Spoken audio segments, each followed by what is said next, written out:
Hello बच्चों, let's read this question. The question say that match list first with list second. List first में यहाँ पर कुछ compound given है बच्चों। लिस्ट सेकेंड में इनका प्रॉपर्टी गिवन है। Choose the correct answer from the question given below.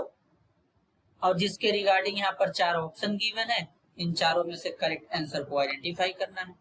तो सबसे पहले समझेंगे की कॉन्सेप्ट। की कॉन्सेप्ट होगा बच्चों properties of organic compound. Organic compound. तो सबसे पहले बच्चों यहाँ पर जो गिवन कंपाउंड है, एक 5 मेंबर्ड रिंग है जिसमें एक ऑक्सीजन भी है। तो इस तरीके से यहाँ पर अगर हम देखें तो इसका स्ट्रक्चर बनता है बच्चों। और यहाँ पर कार्बन का वैलेंसी कंप्लीट करने के लिए इस तरीके से दो हाइड्रोजन जुड़े होते हैं एक कार्बन से। इसको टेट्राहाइड्रोफ्यूरान यानी THF भी कहते हैं बच्चों। ऑक्सीजन के पास लोन पेयर होता है। अब इसमें ये जो कंपाउंड होता है नॉन प्लेनर होता है, साथ ही साथ क्या होता है, हेट्रोसाइक्लिक होता है। हेट्रोसाइक्लिक कंपाउंड होता है। अब जरा इसके बारे में ध्यान से समझेंगे कि सबसे पहले ये नॉन प्लेनर क्यों है। अगर हम इसमें कार्बन का हाइब्रिडाइजेशन कैलकुलेट करें तो कार्बन 4 सिंगल बॉन्ड बनाया है और सिंगल बॉन्ड हमेशा सिग्मा। तो 4 सिग्मा बॉन्ड मतलब sp3, इसका भी sp3 होगा, यहां पर भी sp3 होगा, यहां पर भी sp3 होगा, यहां तक कि ये जो ऑक्सीजन है इसका भी हाइब्रिडाइजेशन sp3 होगा। क्यों? 2 सिंगल बॉन्ड है तो सिग्मा, 2 लोन पेयर, टोटल मिला के 4। जब स्टेरिक नंबर 4 बनता है तो हाइब्रिडाइजेशन sp3 होता है। अब हाइब्रिडाइजेशन sp3 होने का मतलब इसका यहाँ पर जो इसका स्ट्रक्चर है टेट्राहेड्रल होगा। अब टेट्राहेड्रल होने का मतलब है कि जो बॉन्ड है वो एक ही प्लेन में नहीं रहेंगे, और जब एक ही प्लेन में नहीं रहेंगे तो उनको क्या बोलेंगे, नॉन प्लेनर बोलेंगे।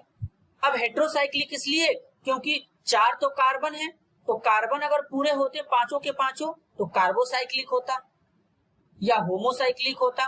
लेकिन अब यहाँ पर कार्बन के अलावा एक ऑक्सीजन हेट्रो एटम भी प्रेजेंट हो गया है रिंग में, इसलिए इसको हेट्रोसाइक्लिक कंपाउंड भी कहते हैं बच्चों।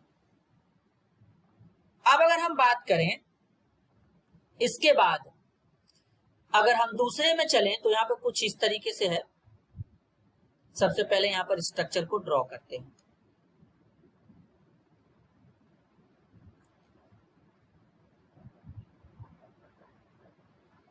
यहाँ पर इस तरीके से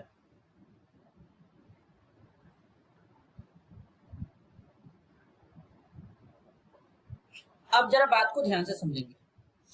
अभी बच्चों क्या है कि इस कंपाउंड में अगर हम ये बीच वाला बॉन्ड हटा दें तो यहाँ पर केवल एक ही रिंग दिख रहा है बच्चों यहाँ पे। और कितने कार्बन का बना है, 1 2 3 4, 4 कार्बन का एक 4 मेंबर्ड रिंग यहाँ पे दिख रहा है। लेकिन अगर बीच में यहाँ पर एक और बॉन्ड इस तरीके से लगा दिया जाए तो इसका मतलब अब 2 यहाँ पर रिंग दिखेंगे। क्यों? क्योंकि ये जैसे ही बीच में बॉन्ड यहाँ पर आएगा, एक यहाँ पर 3 मेंबर्ड रिंग दिखेगा, अब 3 मेंबर्ड रिंग यहाँ पे, तो मतलब 2 रिंग यहाँ पे प्रेजेंट है। और जब कंपाउंड के अंदर 2 रिंग प्रेजेंट होता है तो इस कंपाउंड को क्या कहते हैं, बाईसाइक्लो कंपाउंड कहते हैं। बाईसाइक्लो कंपाउंड कहते हैं, मतलब 2 रिंग एक दूसरे के साथ क्या होंगे, फ्यूज्ड होंगे। बाईसाइक्लो कंपाउंड हो जाएगा। जब 2 रिंग आपस में फ्यूज्ड होंगे तभी उसे बाईसाइक्लो कंपाउंड कहेंगे बच्चों। अब यहां पर बात करते हैं जरा स्पाइरो कंपाउंड के बारे में। आखिरकार स्पाइरो कंपाउंड क्या होता है बच्चों।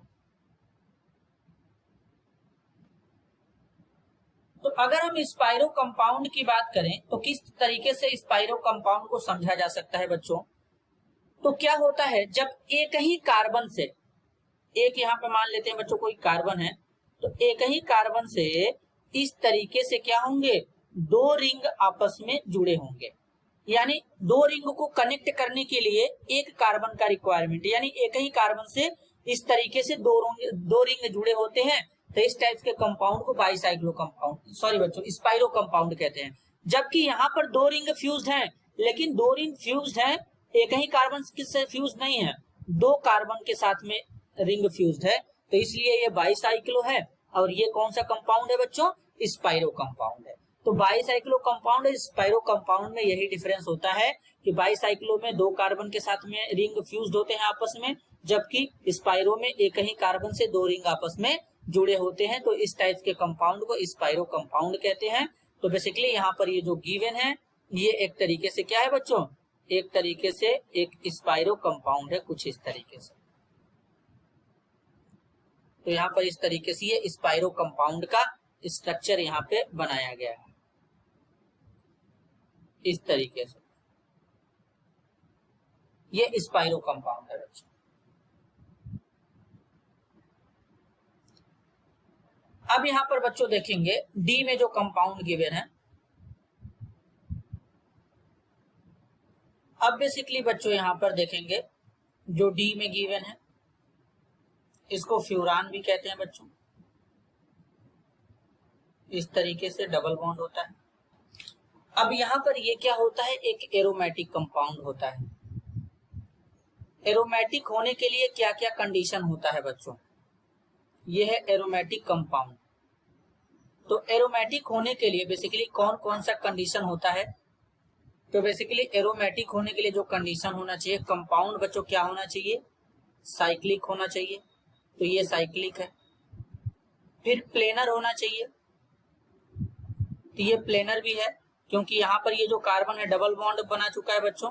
तो यहाँ पर sp2 हाइब्रिडाइज्ड होगा, ये भी कार्बन sp2 होगा, ये भी कार्बन यहाँ पे sp2 में होगा, ये भी कार्बन sp2 में होगा।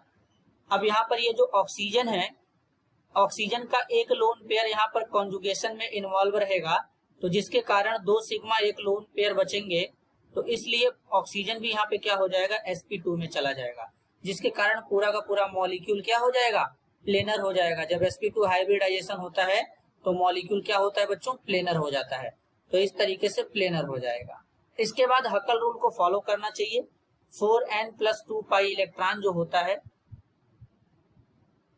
4n+2 pi electron